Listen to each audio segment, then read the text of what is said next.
Hello, everyone, and welcome to the Writer's Toolbox. Today, we're diving into our first tool, Reading for Comprehension. We'll focus on strategies to help you get more out of what you read in less time.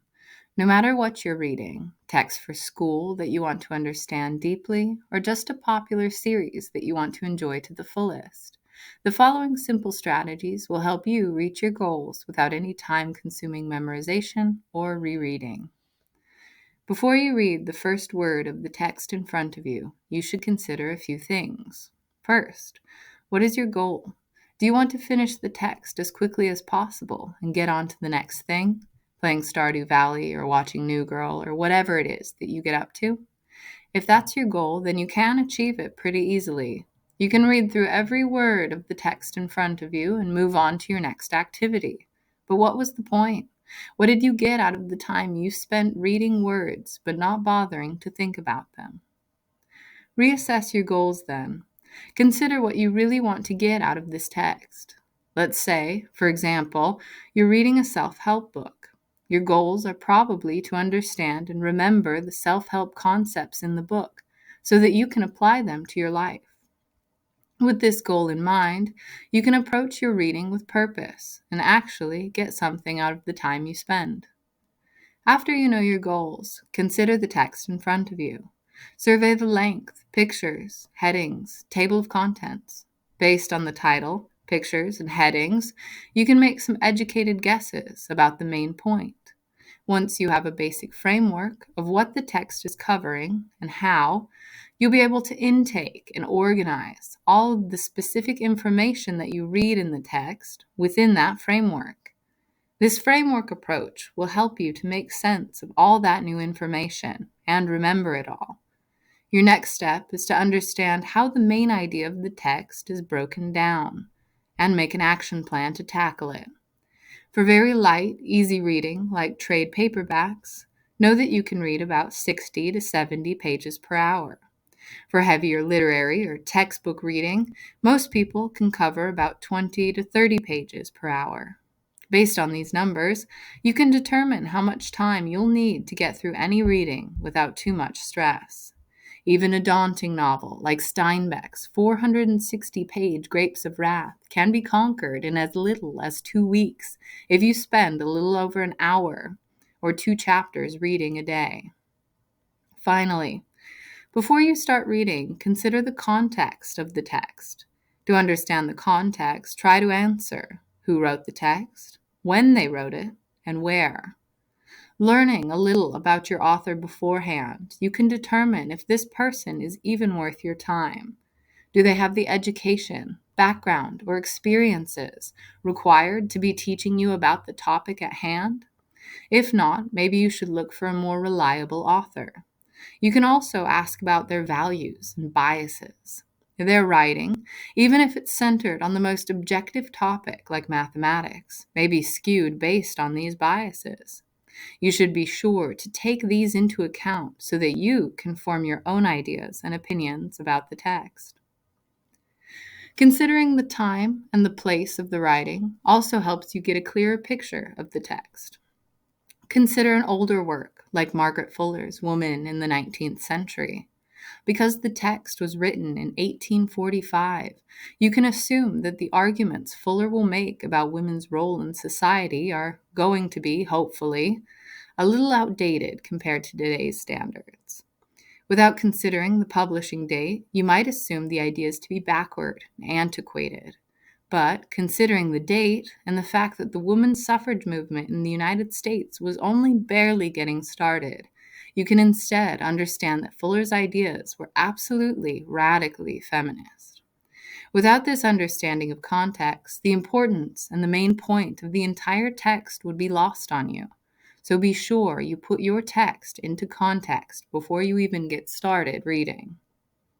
All right, now you're finally ready to get started, but don't get too excited.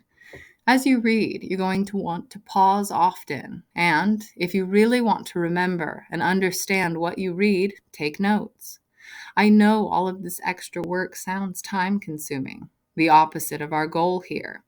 But trust me, I see my students spend massive amounts of time looking back through text, trying to find the information they need to answer a homework problem, or trying to find the information later online because they forgot it, or even worse, skimmed over it because they didn't want to take the time to learn it in the first place.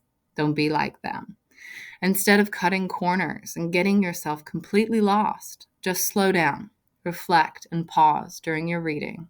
Also, as an added bonus, viewing the reading as an opportunity to reflect, engage, and relate the text personally is a lot more fun than treating it like a boring lecture that has nothing to do with you. And, of course, time flies when you're having fun. So, what are you supposed to be reflecting on or taking notes about? Summarizing key ideas in your own words is crucial to understanding. You may think you understand and will remember a concept until you try explaining it to someone else. Putting a vague idea you vaguely understand into concrete words cements it in your own head, so you're much more likely to remember it.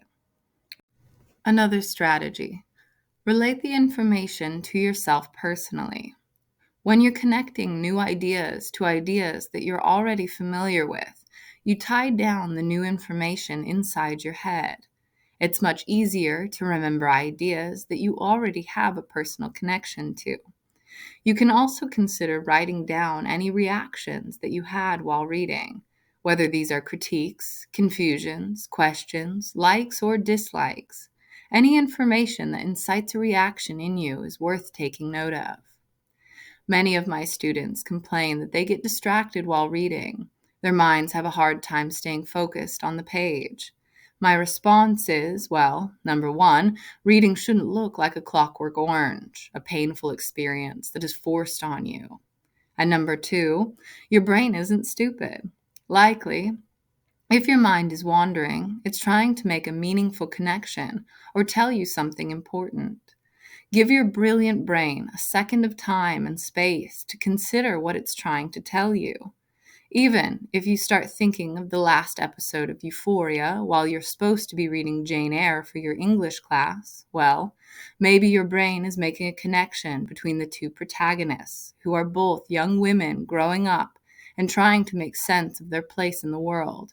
A very interesting connection that could very well lead to an interesting essay if your teacher decided to assign one.